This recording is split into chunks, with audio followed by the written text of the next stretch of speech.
Did you ever wonder when you go to a store like Neiman Marcus, how do they think about the future? How do they innovate? Well, today on episode number 280 of CXOTalk, that's what we are about. I'm Michael Krigsman. I'm an industry analyst and the host of CXOTalk. Before we begin, I just want to say thank you, as I always do, to Livestream for being a wonderful provider of our streaming infrastructure. And if you go to livestream.com/CXOTalk, in fact, they will give you a discount. Now, please tell a friend right this minute to watch. And I want you to subscribe on YouTube and tell your friend to subscribe too. And with that, we have two amazing guests today. Our first guest is Scott Emmons, who is the head of the Innovation Lab at Neiman Marcus. Scott Emmons, it's your first time here, and I'm so thrilled that you're joining us. Thank you so much for having me. So, Scott, please tell us about, I think we all know who Neiman Marcus is, but tell us about the Innovation Lab and tell us what you do there. So what the Innovation Lab is that I'm in charge of here at Neiman Marcus is about bringing new technology into play in our stores and, in our digital experiences at Neiman Marcus. And I've had this role for about 5.5 years, which has been an amazing 5.5 years. And I've actually been here at Neiman Marcus for about 15 years. We're going to definitely be exploring all this in great depth during the next 45 minutes. Our second guest is an old hand at CXOTalk. He is one of the top analysts looking at digital transformation and culture change in the world. And I'm so happy to welcome back Brian Solis. Hey, Brian, how are you? Hey, I'm great. And it's awesome to be here, Michael. And I'm a big fan of the show. And also Scott is a friend of mine as well. So I feel like this is a family reunion. Thanks for having me on. Well, we're big fans of you. And so tell us about the Comcast background that we see right behind you. Yeah, so if I look a little choppy, it's because I'm coming to you live from South by Southwest. We're here in the Comcast Tech Set Lounge that I host. This year 11 for doing this, and we have live programming. We have all the people from the main stage come through here to do their own programming. So it's like a South by Southwest within a South by Southwest. Scott, let's begin with you to kick off this conversation. And why don't you share with us a little more detail about the Innovation Lab and how it came to be, and what are you trying to do with it?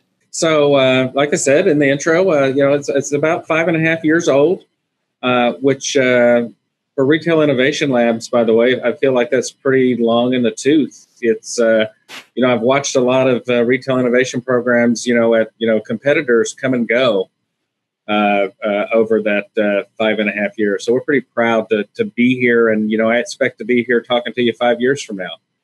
To be honest, what happened is that at that time frame, about 5 years back, we had a brand new CIO join us.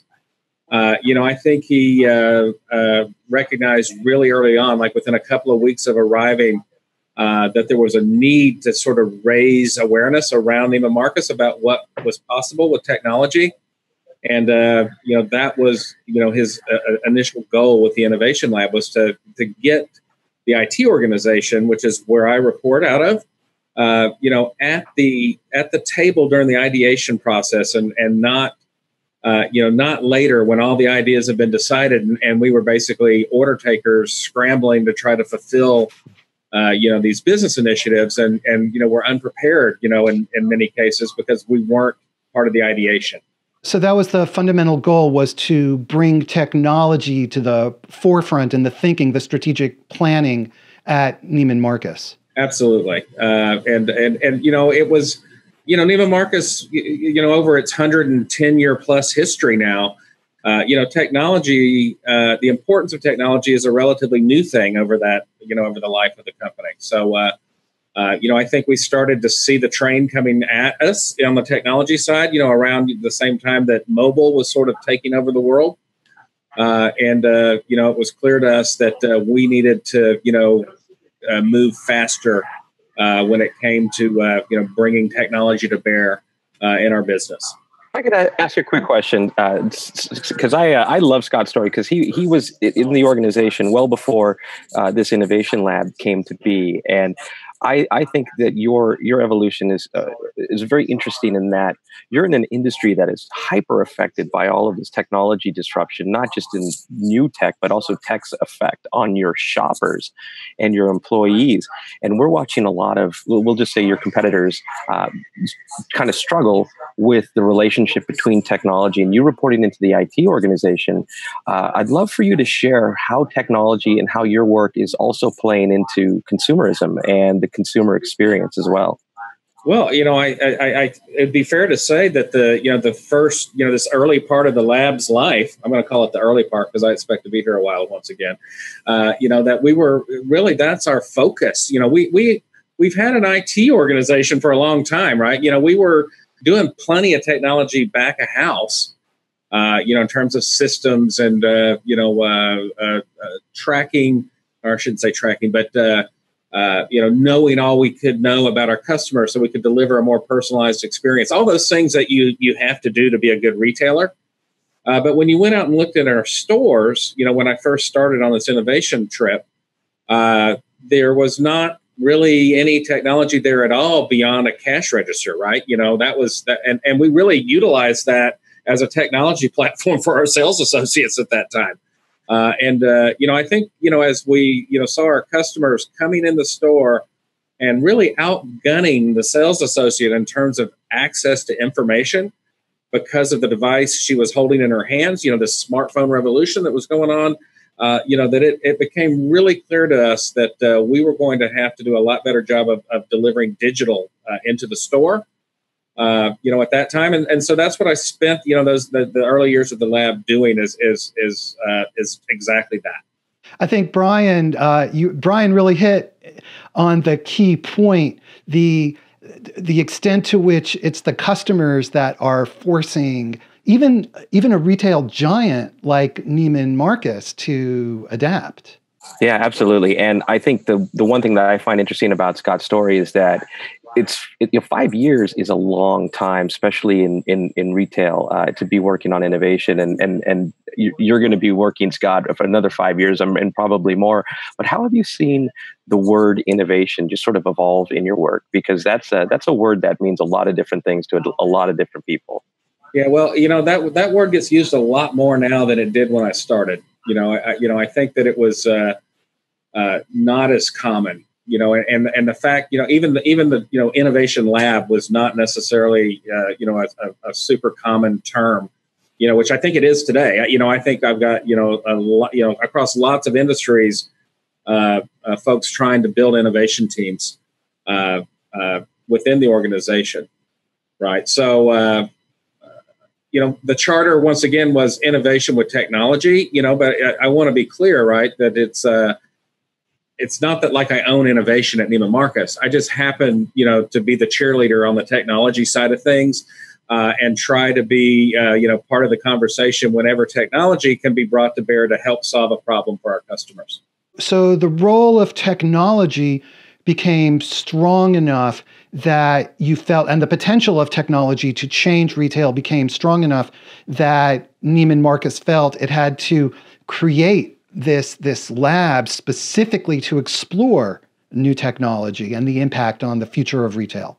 Yeah, look, I think that if you look at different areas of the business, whether it's a store operations team or the marketing team or supply chain or whoever, that a lot of times, they were immersed in that part of the, of the business and didn't necessarily, always have the time to come up for air and see what was going on in the outside our four walls and what was possible, right? So I think, one of the, the gives, one of the values of the lab is to be able to go out into the world, talk to lots and lots of people like you and Brian, for instance, as just an example, and bring ideas back in for conversation.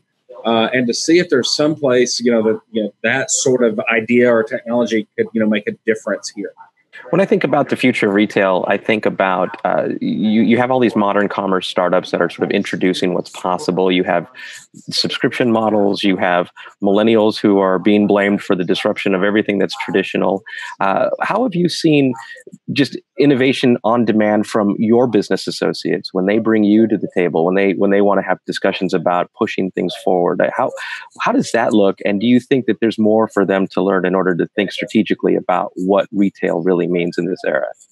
I think that's another great use case for the lab, and that is we are a place that they can bring those ideas. That it's a friendly and nurturing place always for ideas like that. And we get good ideas and bad ideas, right? Not all ideas are good ones.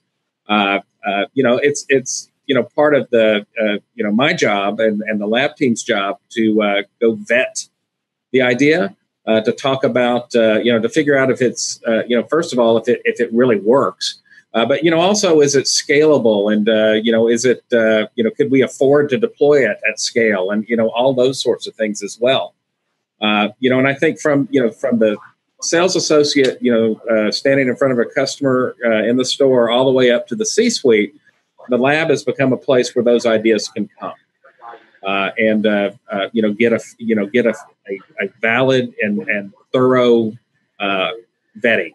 Brian, I have a question for you. You've done so much research on change inside organizations, and when you hear the story of the lab, and we wanted to incorporate technology into our business strategy, where does that fit into the pantheon, so to speak, of organizations wanting to change, adapt, even looking at their business models and so on?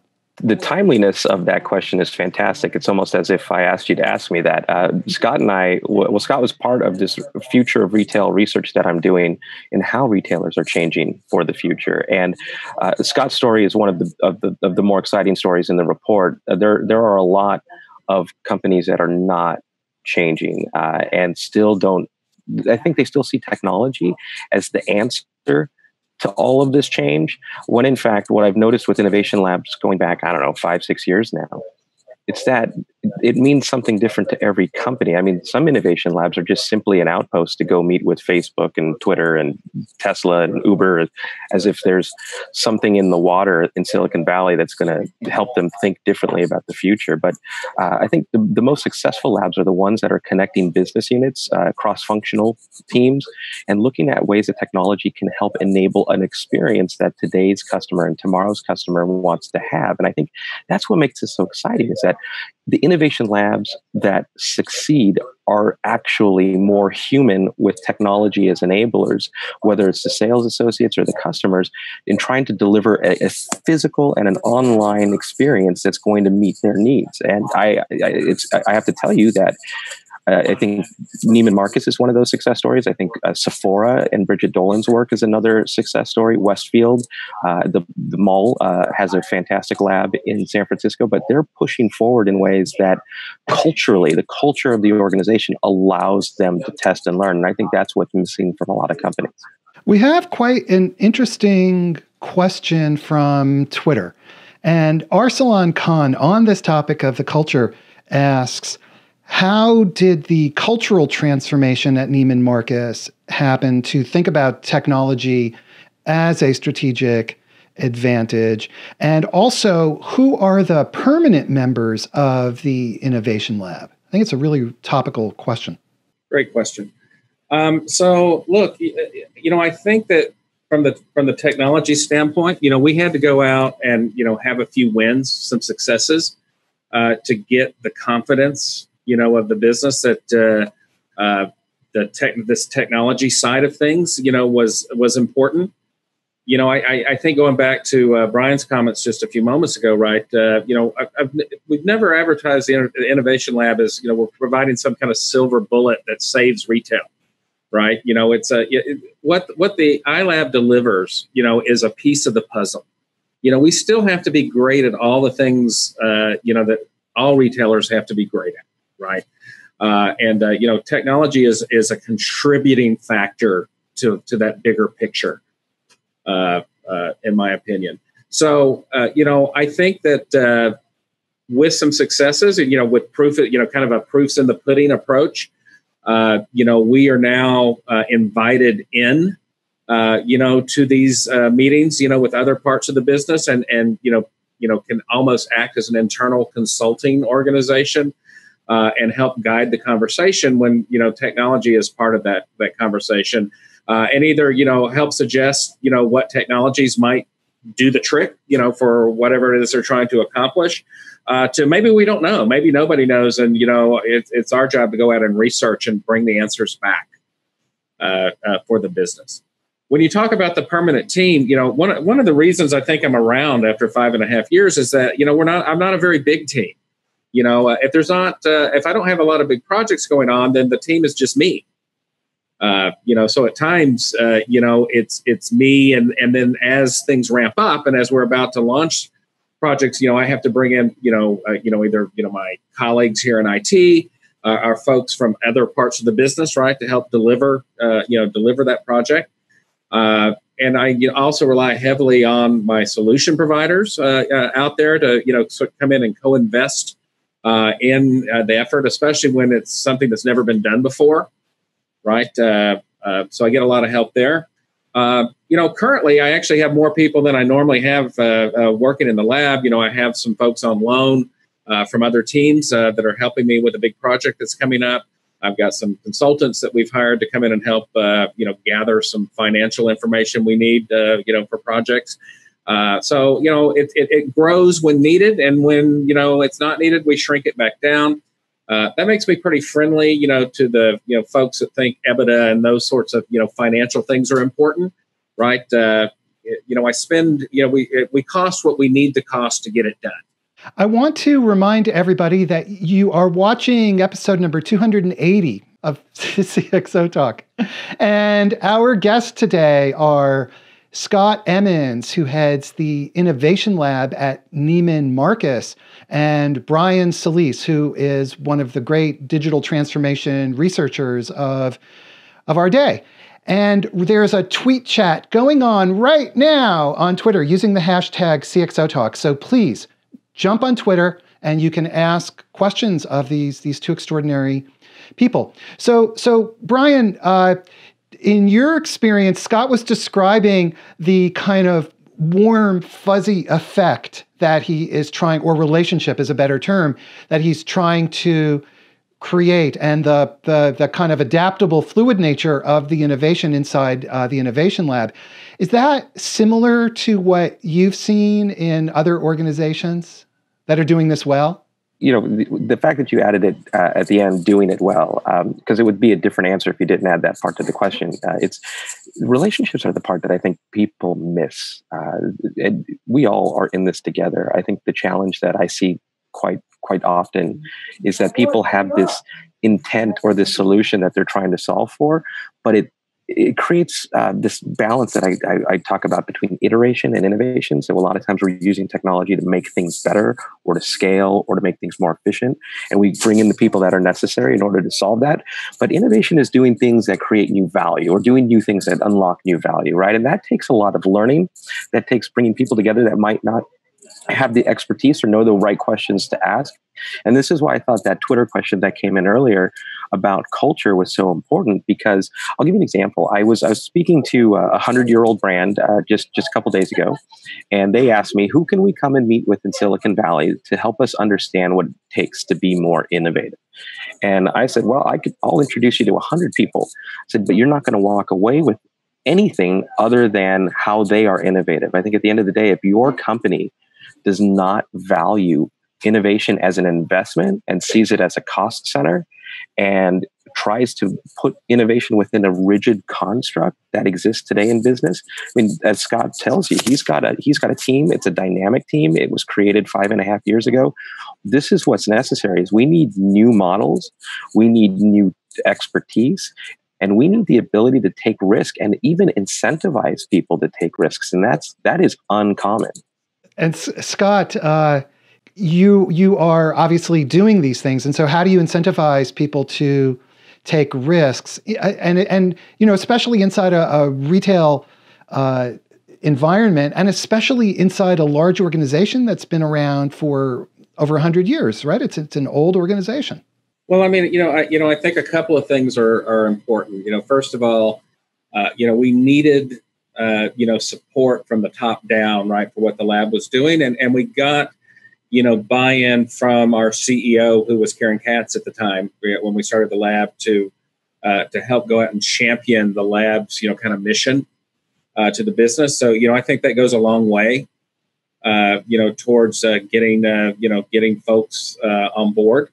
As I had said in my earlier answer, some successes, help to, get people excited, about the possibility of being able to go out and try something new. And that leads to the third thing, I would think of, and that is that, I would say the culture here it was probably the same as at lots of business, and that is, failure is bad, right? We are on the team to win. In innovation, you get lots and lots of fails, and you got to kiss a lot of frogs, right, to get to that, magic moment, with innovation and technology for sure.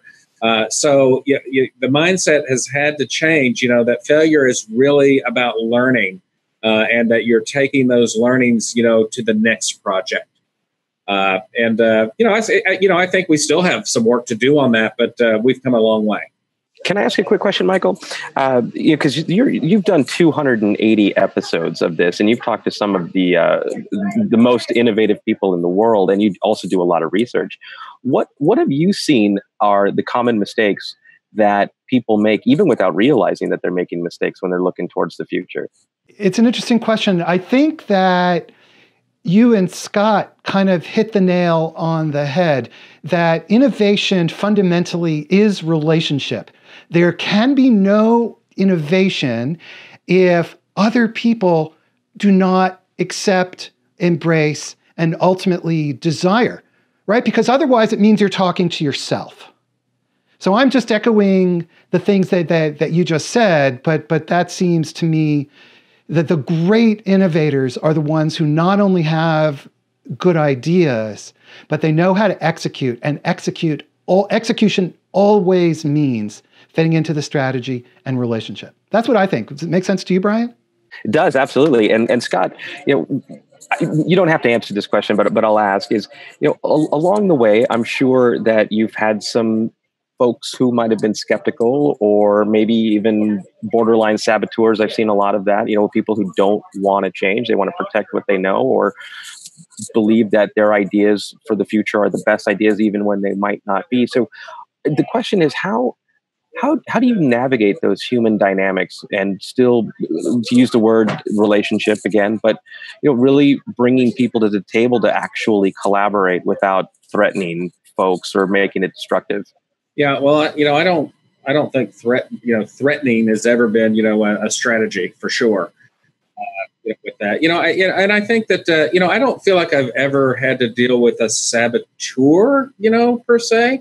But, there is a tendency, I think, for, people to want to fall back to the old way, the comfortable way, right? The way we've always done it, because, that's easy. We know how to do that, with our eyes closed. So, I think one of the things that's important, for the projects that I, try and lead, is you can't, put them out in the world and then, and then just walk away. That it requires that you revisit, and that you cheerlead, and that you learn what's working and what isn't, and that you act quickly when the things that aren't, to fix the things that aren't working, so that you don't lose the confidence, right, of the folks that have to interact with it.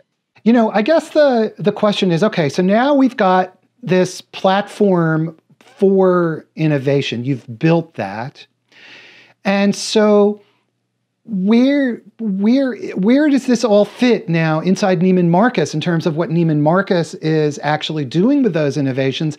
And at the same time, can you give us a glimpse into where retail is going? What will we ultimately see? Because you're the vanguard of that. Well, with that, I'm not letting the cat out of the bag in terms of future projects for sure. But what I can say is that we see the continual convergence of our digital business and our brick and mortar business. Notice how I cleverly managed to not say omni in that. I'd say that, as the lab started up, we had all these digital capabilities. We had a mature online business, with digital capabilities that I could tap into to bring in, experiences into the store. I was lucky, to be at a company where I had those resources that I could easily, I could just say, is there an API for this? And the answer was almost always yes. It was easy in some cases for me to tap into those capabilities. And now, I see the tide, going the other way as we try and look at ways that we can bring the high touch luxury, white glove Neiman Marcus experience that, we spent 110 years perfecting. How does that translate into a digital only customer's world? And how do I make, a Neiman Marcus digital customer feel special, just like our sales associates do for customers that walk in the doors? And we have a question, an interesting question from Dana Randall, who is responsible for innovation at Coach. And Dana asks, what are your thoughts on expectations around the ROI of innovation explorations? And how have you been able to shift the mindset away from traditional ROI demands? That's a great question, and I know it's Dana came up with that question because she lives in that world as well, right? Where often if you bring a project to bear and it's going to cost some amount of capital, right, to deploy it, it's the business is going to ask you, what's our return? If we go out and do this project, and every now and then you get an innovation project where it's easy to prove a hard ROI. Deploying this, whatever it is, this technology. But often, especially when it's never been done before, and, in the innovation game, that's often the case, it is not necessarily easy to prove a hard ROI up front, right? You can talk about the soft ROI things like, customer experience and those sorts of things. I think that early on, if you couldn't prove a hard ROI on your project, it was hard to get approval, right? I think as, once again, with some successes, that they're willing to go out and try some things and see where it leads and see if we can come up with a hard ROI. And I think that often in that testing and investigating the technology, sometimes you find ROI in odd places. You find the ROI in places you weren't looking. I can think of technologies, that I deployed for customer experience, but it turned out what paid the bills was loss prevention. So I got my great customer experience technology in place, but there was an LP play there that saved enough money that it paid for the technology, as an example. The same. I've got technology, that I put in place that. It gave us a discount on our shipping and mail with the U.S. Postal Service. That's not why I did the technology, but those savings that it allowed us, actually pay the bill. So I think you have to look beyond, does it lift sales, which is the first thing, right, you're thinking about as a retailer, and kind of look under the hood sometimes for ROI in other spots. Is this issue of looking beyond the short-term measurable ROI a fundamental factor or challenge in the companies that you see as you research innovation? All the time. It's I always talk about ROI. What if the I stood for ignorance? What's the return of not doing something? And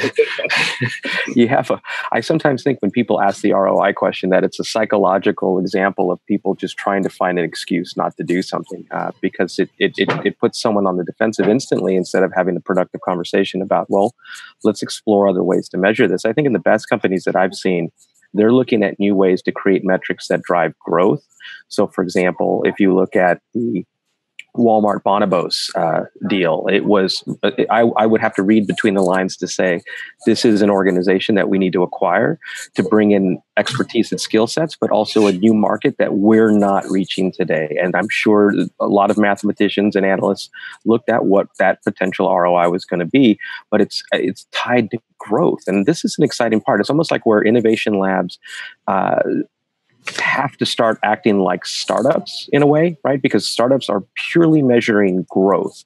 They're not looking at quarter to quarter performance. They're not having to report to shareholders in the same way that large organizations are. And more importantly, they're not challenged by people. And I think, Dana could appreciate this because she probably sees it too. And Scott, I'm sure you do, in that people have this idea of what technology is supposed to do, but they don't live and breathe the technology the way that modern customers do. So they can't actually grasp what this is. And the exploration for ROI is just sort of their way of making it more tangible.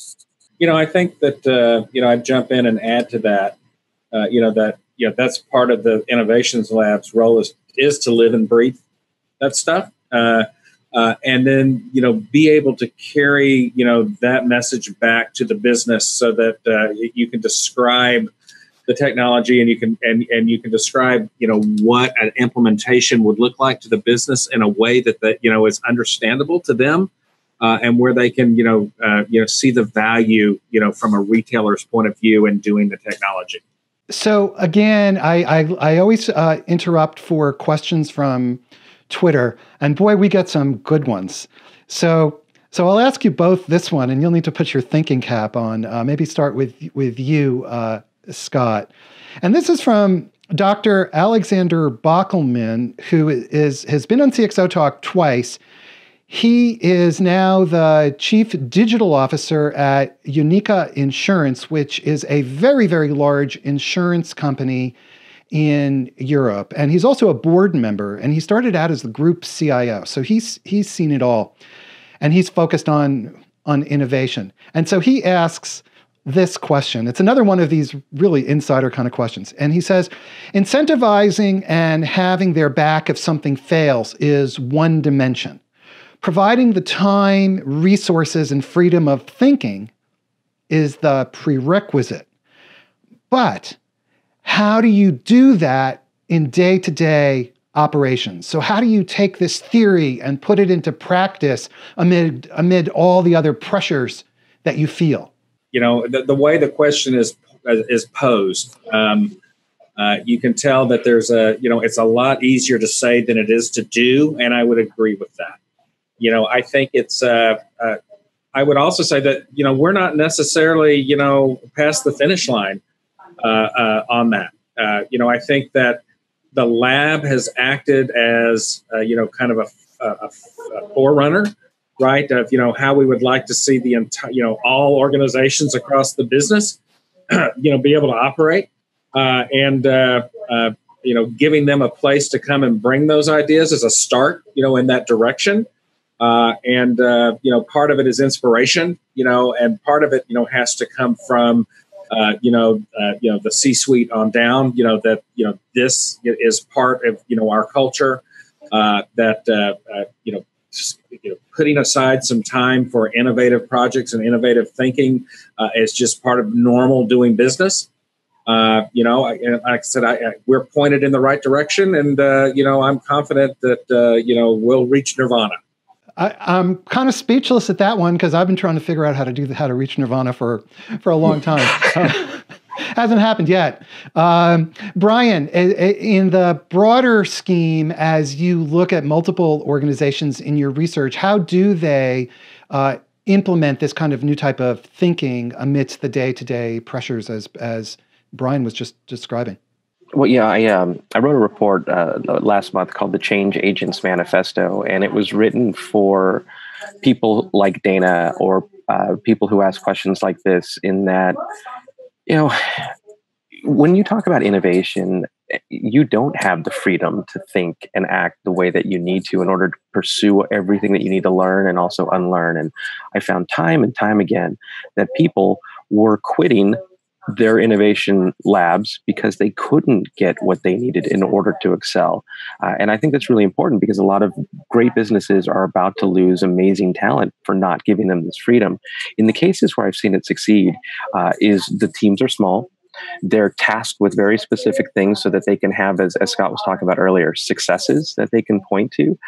But as you have those, you start to create a buzz, you create a working environment, you get the muscle, you start to essentially show what it looks like to do these things. And then it becomes contagious because I think a lot of the times the enemy is success. Right. So success is a bad teacher about the future.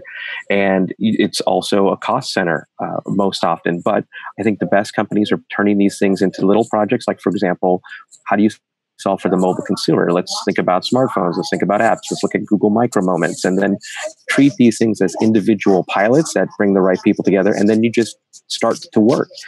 The best companies create P&Ls. And they start to grow these things into separate business units that can demonstrate their value over time. But there's a lot of gray areas in between all of that. So, Scott, how do you solve for mobile? Yeah, wow. So, I don't know if I have the answer for you on how do we solve for mobile. I think I need more context.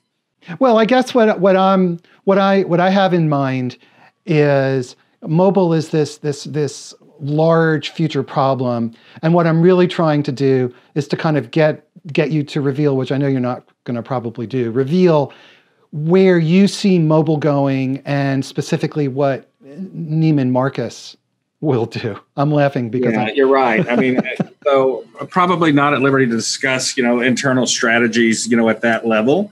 I think that, it's clear. I'm not sure. I'm actually not sure how we even got to that question. But it's clear that, mobile's not going away.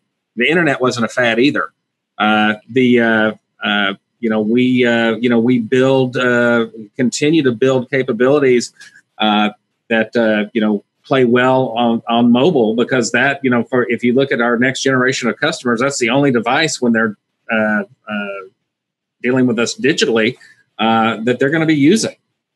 The fact that I'm sitting in here in front of a laptop, to do this podcast with you, this broadcast, that's not even going to be available, to the next generation of customers. We're not going to have this device. With that, we have about just 5 minutes left. This has been such a very fast conversation. And what I always like to do is ask our CXOTalk guests to share advice. And maybe, Brian, I'll ask you first. As you, again, look across this landscape based on your research, what advice do you have for organizations who recognize the need, or who, at least the seed, that innovation is not just about efficiency, but it's about growth, and they want to get on that train, but it's tough. They're having trouble. So what advice do you have? Well, I think that you have to find the Scotts and the Danas of your organization. You have to look at listening to the renegades, listening to the people with ideas that aren't necessarily those who are culturally compliant with doing things the way that things are, and not being content with that. It's hard because it's a cultural thing as well, but you've got great people in your organization who are already talking about this, who are already exploring ideas, who've probably presented things that got shot down.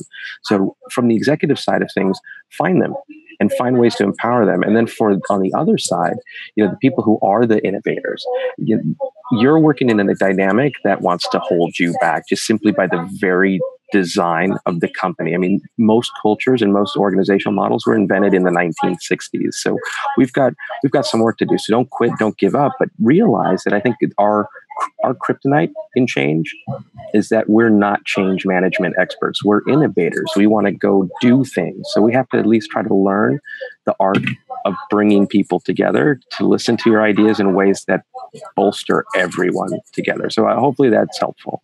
Yeah, and Brian, to follow up, what is the difference between an innovator and somebody who is, the difference between a change agent, innovation, and traditional change management? I had that question the other day. So what do you see as the difference?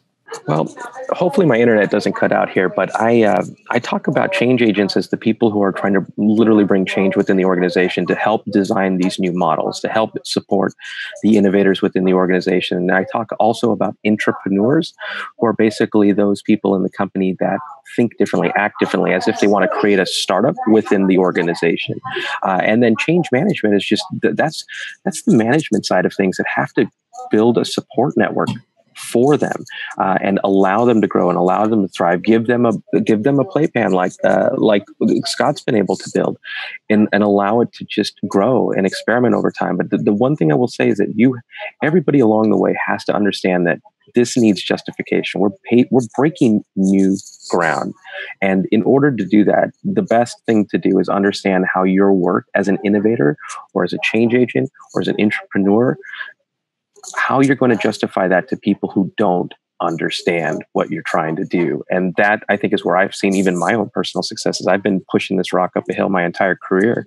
But I think when you really focus on your work and tie it to business objectives or business growth, it helps. And it also makes you you're not just an innovator. Now you're a savvy entrepreneur working within the organization. You're thinking about building a business within the business. And Scott, you're a practitioner.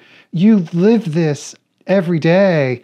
And so I'll ask you the same question for your advice for people inside other organizations who want to bring forth innovation and not just be satisfied, innovation and growth, and not just be satisfied with making our same old processes more efficient. So what advice do you have for those folks? Thank you, Brian, for calling me a renegade.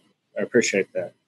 I think he had a great point, though, and that is, you have to look at, folks that are willing to question everything, right? Question why you're doing, things the way you're doing it, and try to, think of it in a different way. What's the opposite of innovation? It's just to keep doing the things the way you've always done it, right?